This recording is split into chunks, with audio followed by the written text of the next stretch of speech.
Hey folks, what I'd like you to do is set up your notes like this. So put the video on pause and set all your notes up.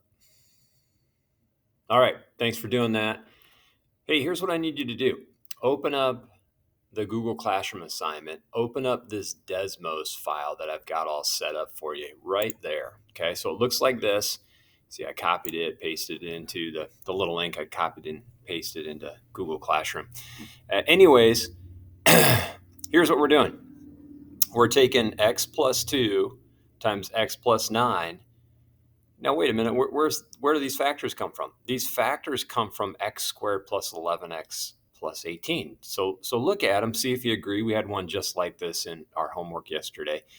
And what do these factors do for us? They find the x-intercepts or the zeros. Oops, I got the wrong one turned on. Come on, man. Hold on one sec here. They find the x-intercepts, and you can see -2, right, and -9. And remember how that gives us the zero, the y value of 0 when you plug -2 there, or you plug -9 here, you get 0 for the whole thing. That's generating the x-intercept, right? So this is what I was asking you to do right here. It says turn line 3 on and off. You can see that the factored form, oh, maybe not, because the blue is below the red. Let's see if we can get that to the blue on top of the red. I wonder how I can do that. Oh, there we go. Well, we'll just turn this guy on and off. You can see that they're both the same equation, right? That's the cool part about factoring, is that if you have it in this format, it's equivalent to this one, but you can easily see where the x-intercepts are. So let's quickly put that down in our notes, right? So we've got a parabola that looked like this, right? And we had our x-intercepts at -9 and at -2 because those were our zeros. So why do we need anything else? I mean, this seems like, not that hard. It gives us our answers. Why would we need something like this called the quadratic formula? Okay, so let me try to make that clear. Let's turn, well, no, let's leave one of these guys on. So I turn one of them off. And then let's turn this guy on. Notice how it's a little different than the one up above, right? So notice I changed my 18 to a 17. And you can see the two functions, the red and the black one, they're pretty close to each other, but they're not right on top of each other, of course, because they're a little different, right? So now I'm going to turn the red one off. Now that you agree, they're a little different. What else is different about them? Well, the x-intercept is not exactly at -2. So is it at -1.86 even? I mean, it kind of looks like it is, but is it really? So let's go over here and let's turn on -1.860. And well, let's see. Oh, there it is. It's kind of getting covered up, right, by our black function. See how the red point, it looks like it's right underneath this x-intercept. So maybe it is exactly -1.86. So what I want you to do this with me on your computer. That's why I had you open up this program. Partly. I've got another reason too, and I'll show you in just a second. When you zoom in enough, which might be a little difficult on your touchpad, but with my mouse, it's not that hard. You can see it's not really -1.86. The x-intercepts over here, oh, now they're giving me more decimals, -1.8599, right? So wait a minute, could I change this to -1.8599? No, it's going to be the same thing. If I zoom in enough, there's going to be a bit of a gap between the red point and the actual x-intercept. So this is called an irrational number. It's an irrational answer. So how do we find the answer to it? Well, since we skipped section 5, I'm not going to be able to do a proof of how the quadratic formula works, but you can still use the quadratic formula without the proof, okay? And here's what you need to understand. You remember how this is a quadratic with in standard position, right? With a equal 1, b equal to 11, and c equal to 17. See that? So this is my a value, this is my b value, this is my c value. I believe you need to put it into standard form so that it's really easy to see, the a, the b, and the c. So let's talk about that idea real quick, because when you open up your homework assignment, let me do a little preview here. Now, you know how the numbers change. This might happen to you on problem number 1. It might happen to you on problem number 7 or whatever. So let me show you what I noticed about this. So this one's in standard form, 5, -2, and -4. That's our A value. That's our B value. That's our C value. Let me jump over here. It was number 5 when I was looking at this earlier. Do you see how they're not? There's an equal sign separating the x squared and the x and the 5 over here. So you want to get everything to one side of the equation. You really, just like we had yesterday, we want it set equal to 0, and you want it in standard form so you can easily identify where the A, the B, and the C is. So let's go back over here to our notes, and let's put down this equation that I had a second ago. So when do we need the quadratic formula? Well, when it doesn't factor is the situation where we need the quadratic formula. So I changed my 18 to a 17.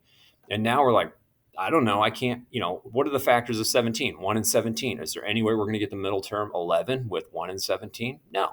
So factoring is not going to work. So you want to put it in standard form, right? So let's put that down here, standard form, which means that you're going from the highest exponent down to the lowest exponent. This is x to the 0, right? So we went x to the second, x to the first, x to the 0, which nobody ever puts x to the 0 over there, just math teachers. So I'm not going to do that either. So let's notice what our A is. A is 1, B is 11, and C is 17. So I also want to notice this. It doesn't say in the assignment that we have to put an exact value down. It says round to the nearest hundredths place. So that means that we're going to be able to use the Desmos file that I have open over here for you. And I've already got it set up for you. So all you'd have to do is just change these numbers right here, and so you can see the graph, or just change the A, the B, and the C from our homework problem. Let me move this over just a second here. So my A is going to be 2. And once I move the 7x over to this left side, it's going to be a -7 right there. And once I move the 5 over to the left side by subtracting 5, this is going to be -5 right here, right? So let me go back to an easier one where it's already in standard form. So you just replace the A with 5, the B with -2, and the C with -4. And it's going to, I've got the formula all set up right here for you. Opposite of B plus the square root of B squared minus 4AC all over 2A. And then if you were noticing back here when you were taking notes, see how it says a plus and then there's a little minus sign down here? So we need both of them because a lot of times, not every time, a lot of times there's 2 answers to this. And we're going to cover that here in our notes as well. But what I would do is I would come back over here and you need to modify this file that I have for you. You're going to want to copy all this stuff, Control C, and then you're going to paste it down here. And this is very important. You got to change this guy right here to a minus sign to get your other x-intercept. So one x-intercept is at -1.8599, which when you scroll down here, look how much more accurate it is because they have a bigger space to put the answer. So they have more decimals here. It doesn't mean that it stops at this 6 right here. It's an irrational number, so it's going to keep on going, right? But this one right here is the other x-intercept. So if I zoom back over here and I click on this one, do you see how -9.14, right, kind of matches that guy right up there? Now, somebody might be noticing, Nelson, if this formula tells us where the x-intercepts are, why don't I just graph the thing and then just click on the x-intercepts because it's rounding to the hundredths place, and that's what this is asking me to do back here. Shoot, this assignment was asking me to round to the hundredths place, right? You could do that, right? The graph is going to show you where the x-intercepts are. You don't have to use the quadratic formula, but on the test, I'm going to ask you to just show me like what the quadratic formula is and how you would use it to get an x-intercept. So it might be a good idea for you just to try to wrap your mind around what is this file in Desmos doing for you. And if you understand, you just need to change the A, the B, and the C to whatever the problem says the A, the B, and the C are. I'm hoping that's enough practice for you to understand there is this formula out there called the quadratic formula that helps us find the x-intercepts when the function doesn't factor. Okay. So if you need a little bit more notes, put over here the quadratic formula is used when you can't factor. You can't factor. Okay. Now I said that you could have one answer or you could have no answer also. You don't always get two answers. So let me jam back over here and let's just mess with the C value for a second. If I crank the C value and I change that, oh wait, I'm not graphing the right function here. Yeah, I am. I'm graphing the right function. Let me zoom out here for a second. If I change my C value, geez. This is not changing up here because I don't have A, B, and C in there. I got to put A here if I want to change this to show you. You don't have to do this on yours, okay? I wouldn't suggest it actually. Okay, so now I'm going to change my C value, and you can see that changes the shape of our parabola, right? So let's say I increase the max to like, let's say 50. Okay, so now I can drag out to 50. Notice my parabola, it still has two x-intercepts, boom, boom, right? Let me turn this red dot off. We don't need to see that. If I increase the C value enough, now I don't have any x-intercept. So you could have no solution and you could have one solution, like the function's just touching the x-axis. Let's see if that's really what it's doing there. Yeah, like vertex is on the x-axis, right?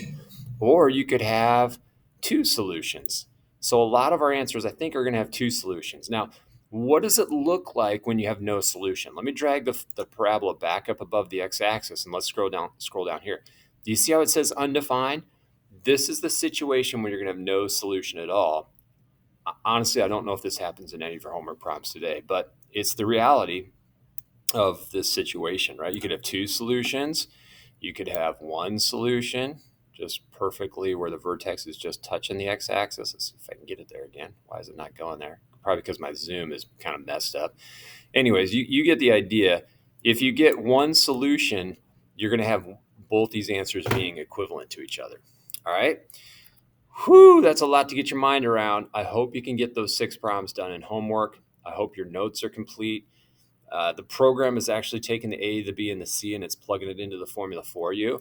But just as a reminder, there's 2 lines here because there's a plus and a minus. You got to do both those. All right.